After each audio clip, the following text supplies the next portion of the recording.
I'm Felix, and we are resetting our water heater today. So we're going to remove the cover of the thermostat and the heating element.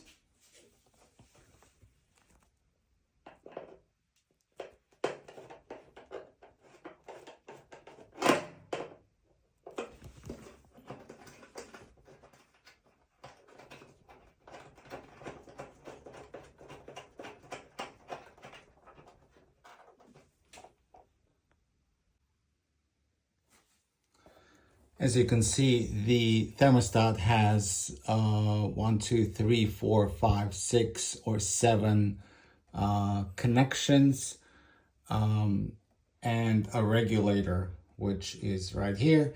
And this is the heating element. We're going to be testing each of these parts to make sure they are operational and if they need replacements. First, we're going to test the heating element, and it is tested by turning the multimeter to an ohm.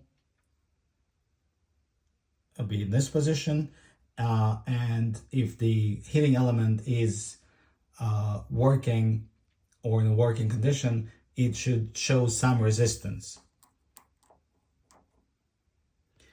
And our meter shows 22.9, which tells me that the heating element is operational. So as you can see, there's a brown button, which is a reset button for the thermostat, and sometimes it trips because of overheating, and that's a lot of times would fix the problem. If that does not fix the problem, then you would need to replace the thermostat.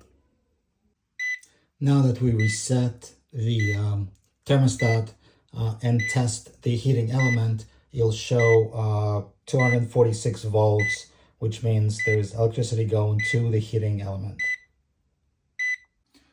We follow the same procedure with the lower heating element. Disconnect the electricity to the unit, and then work on this part. We reset it, and that should fix the problem.